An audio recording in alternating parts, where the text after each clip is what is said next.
Kazino Admiral lažybos. Kazino Admiral. Nesaikingas lošimas gali sukelti priklausomybę. Subalansuotas, ryškus, nepaliekantis abejingų. Švyturys Extra Dry nealkoholinis. Tai, ką sugebame geriausiai.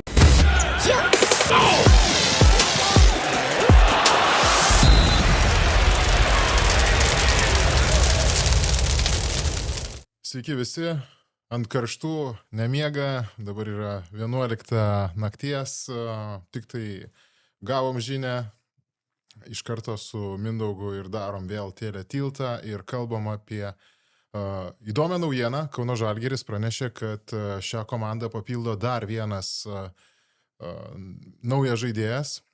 Aukštaūgis, jums leidus, aš vis dėlto 5 kartus skaičiau jo vardą pavardę, bandžiau įsiminti, nes tai vienintelis mano darbas šiame epizode, bet dėja, man tik tai paskaičius pavyks tai padaryti. Tai, kaip praneša Čema Delukas, Lietuvos čempionų gretas papildys 2,8 m ūgio Kaodiriči Okobundu Etijogų. Tai va, sveikas Mindaugai. Sveiki, turbūt čia sunkiausia dalis ir buvo šita, ne šita. Pas mane parašyta Kaudiriči Akobundu Ekijogų. Ekijogų, nu taip. Nu, matai, kuo dažniau nieko, sezono metu jau bus kaip brolis mums, bet... Čia reikia teks jau Žalgirio hebrai sugalvoti jam tą pravardę kažkokią. Manau, jie turi kažkokį trumpinį, nes čia tikrai nieks bus kokie 2 raidės, 2 balsės. Ryčka gal, ką? Tau nėra tokio skambesio? Ryčka? Na, Ryčka toks. Nežinau. Nu, bet kokiu atveju hebra tikrai žiūri ir aš, kaip sakau, išpildė Martyno Gecevičiaus prašymą, nors klausyk irgi kaip gavosi įdomi ir iš karto turim įspėti žiūrovą, nes Mindaugas padarė savo analizę viso Žalgirio sudėties ir tos analizės pačioje pradžioje tavo žodžiai, pamenu, buvo tokie: pritarčiau Martynui, kad vis dėlto žiūrint į tą komplektaciją reikėtų dar vieno aukšto žmogaus ir bum, žiūrėk, po kelių valandų tas aukštas žmogus yra, bet šiaip aš pagalvojau, kad tai nekeičia labai stipriai to Žalgirio paveikslo, na, nežinau, ar su tavo pagalba galbūt bus galima įsivaizduoti kažką tai, bet man atrodo, čia toksai labiau dar į ateitį vis tiek žaidėjas, nei dabar kautis Eurolygoje dėl play-offų vietos, žaisti svarbias minutės, kai tu turi Tubelį, Valančiūną ir taip toliau ir taip toliau. Bet kokiu atveju Žalgirio naujokas yra labai įdomu. Tai sutiksiu su tavim, kad kardinaliai vaizdo nekeičia, bet ta trūkstama viena detalytė į tą paveikslą kaip ir įdeda. Ir kaip ir kalbėjom, ko mums trūksta, tai mums trūksta visai kitokio centro puolėjo, mums trūksta lengvo, atletiško, bėgančio, galinčio žaisti svičiolą. Ir va būtent mes, grinai, pagal tą apibūdinimą, ko mes išsakėm, kad trūksta, tai tokį žaidėją mes čia ir gaunam. Ir galim tik diskutuoti apie lygį jo, kokiam lygį jisai gali žaisti. Nes jeigu taip žiūrint, turbūt pagal profilį, žinai, kas stebi Eurolygą, tai man tokia, aš pažiūrėjus įman pirmąją asociaciją, tai iš Anadolu Efes, jeigu tau Kai Jones, tokį žaidėją atsimeni, kur mes žiūrėjom, kur įspūdingas dvitaškių buvo pataikymo procentas Anadolu Efes, ten virš 90, tai gal ten vieną prametęs ir ten beveik kokia... Jis nebuvo aukštesnis, ne? Jis gal buvo šiek tiek aukštesnis ar ne? Ne gal?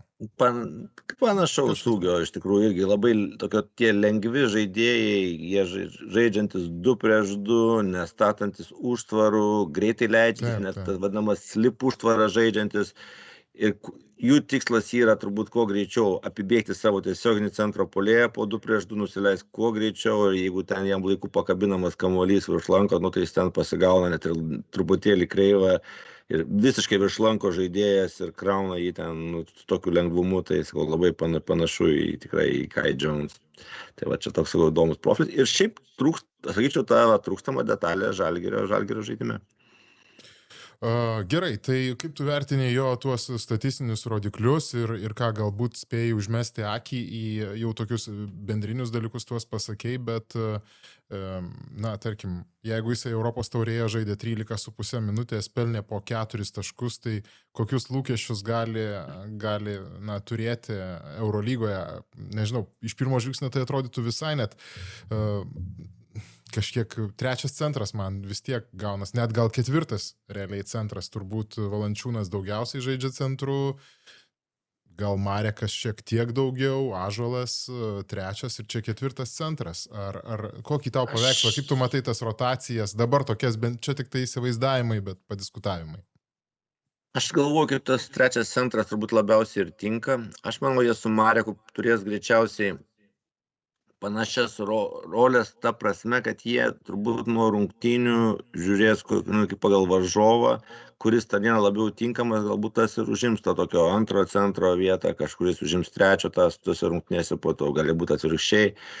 Galbūt bus tokios rungtynės, kad bus tikrai daug metančių penktų ir su Valančiūnu nebus labai daug žaisti.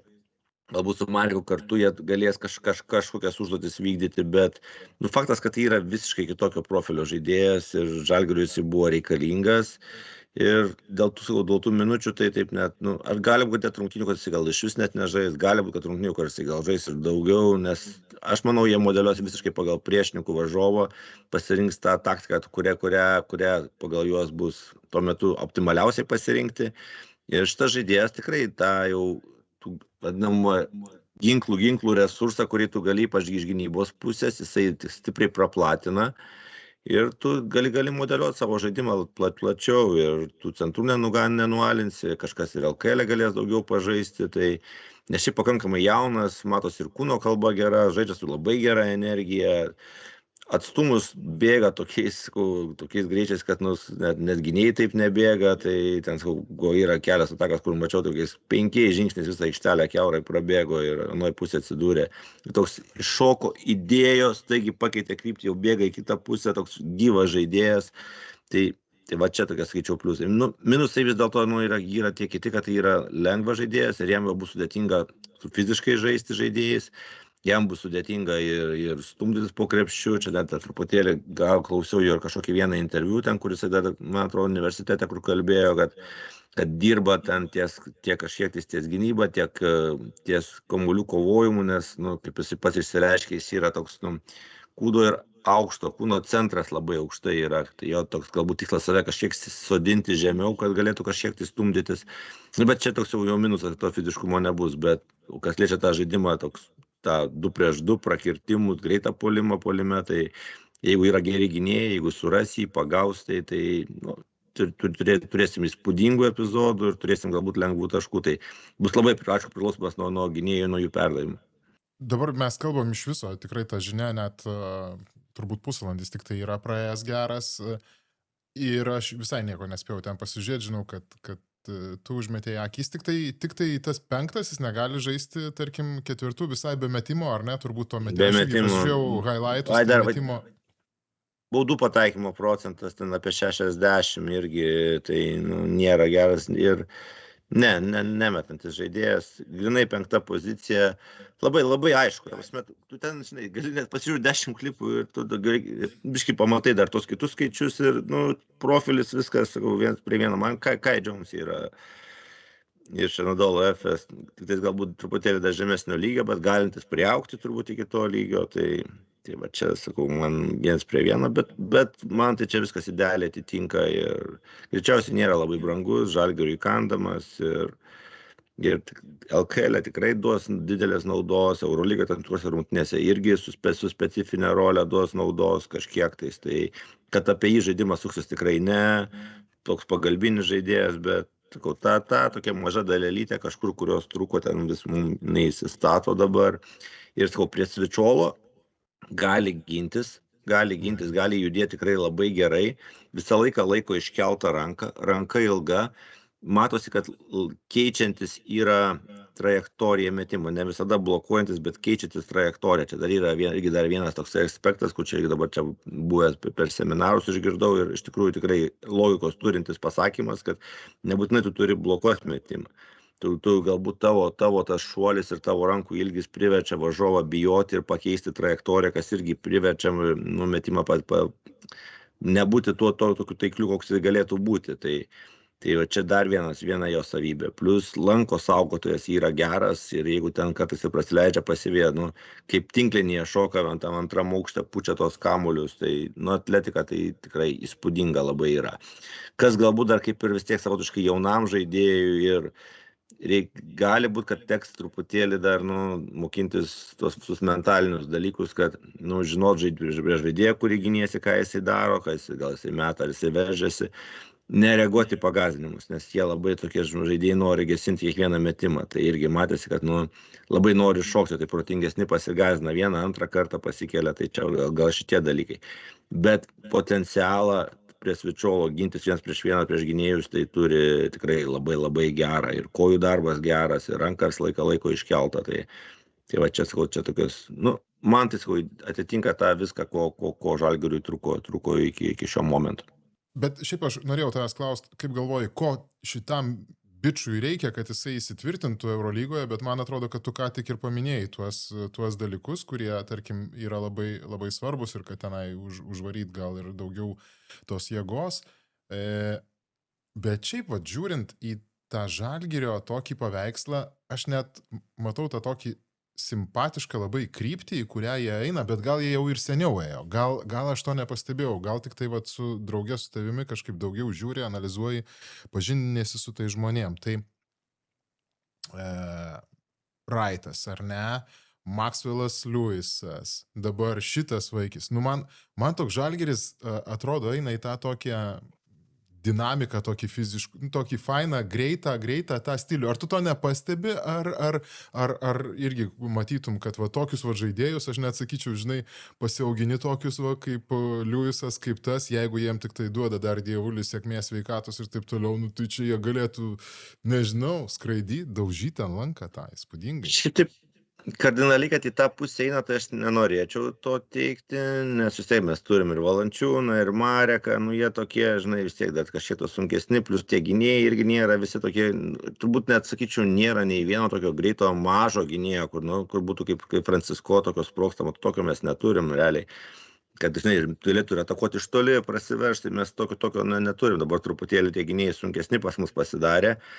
Tai čia dar, tai gal į tą pusę, ne. Aš manau, jie eina į tą pusę, kad jie nori turėti visko po truputį, kad turėtų ką prieš pastatyti prieš bet ką. Kad nebus, kad gerai tu prisipirkai tų tokių lengvų centro puolėjų, ateina prieš tave sunkus centro puolėjas ir pradeda centruoti ir tu turėti jau dvigubinti. Tai jie iš karto gali žaisti su Valančiūnu, jiems viskas tvarkoja.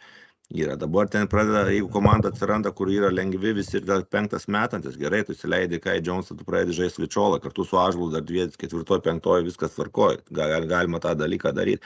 Aš manau, kad jie daugiau čia bando, užbėgti visom situacijom, įvykiams už akių ir turėti priešnuodžius visom situacijom. Tai man daugiau panašu į tai.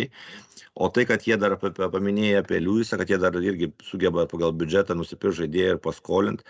Aš galvoju, kad jie veikia kaip tikrai profesionalus klubas ir jie, aišku, matant, žiūrint į priekį perspektyvesnius žaidėjus, jie net gali sau leisti, paimti, duoti kitiem, dirbti pagal jų sistemą, augintis vėl, kad jos parsigrąžinti, jeigu priaugs. Tai čia jau, sakau, čia jie dirba tikrai aukščiausiam lygyje.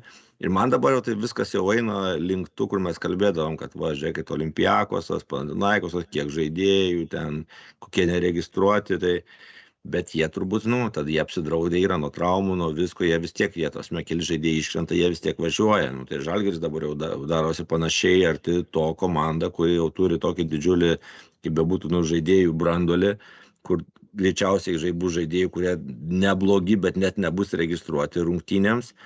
Bet iš kitos pusės tu turi tada vėlgi tą tokį didžiulį bagažą, su kuriuo tu nebijai nei traumų ir tu gali važiuoti. Didžiulis iššūkis dabar bus treneriams, nes Masiulis vis dėlto dar jaunas treneris, jisai dar toks, jam šitą situaciją bus pirmą kartą gyvenime, suvaldyti nėra lengva, tai potencialas didžiulis, potencialas Final Four Žalgirio dabar, taip jau matom, link to jau viskas eina, bet, sakau, reikės tikrai ten ir turbūt ir klubo pagalbos, nes ten visus tos ego pažabot, nes visi norės žaisti, jeigu nežaisti, jau atsiras visokius pretenzijos ir taip toliau. Ta visą kaip suvaldyti, kad juos visus nukreipti dėl vieno tikslo, tai čia, manau, bus dabar šiai dienai, tai čia, manau, yra didžiausias iššūkis Žalgiriui. Ačiū tau, Mindaugai, labai smagu, ant karštų, taip diena po dienos klausyk, artėjom prie tų rungtynių ir šiaip tai Žalgiris jau turėtų čia greitai tas draugiškas žaisti, gal kažką tai ir sugalvosim, jeigu pavyks, bet dabar svarbiausia tai tau gero ramaus plaukimo rytoj su baidarėmis, vėl klausyk, varai su baidarėm. Jo, bet čia toks dabar toks aplink namus, kur aš vadinu, tai aš Jonavą nusivešim, Nerijam grįšim iki Kauno, tai čia toks pasiplaukėjimas lengvas, toks vieną kaimyną bandau įtraukti šitą reikalą. Tai aš važiuoju trečiadienį į Jonavą žiūrėti, kaip Kauno Žalgiris žais istorinės čempionų lygos rungtynes. Tai matai, tu pasirodo su baidarė galėtum, ar ne? Prieš srovę, žinok, ne kaip. Nelabai dar. Nelabai. Kaip labai sunku būtų ilgai reikia. Kočiok, bica. Gerai, ačiū tau labai, būk sveikas ir sekam toliau karščiausius įvykius, o jūs, jeigu tik tai nesunku, paspauskit mygtuką patinka ir palaikykite mūsų tokį turinį. Mums tai tikrai labai svarbu. Visada prie kiekvieno video. Būkite sveiki, gražios vasaros. Iki. Iki. Kazino Admiral lažybos. Kazino Admiral. Neatsakingas lošimas gali sukelti priklausomybę. Subalansuotas, ryškus, nepaliekantis abejingų. Švyturys Extra Dry nealkoholinis. Tai, ką sugebame geriausiai.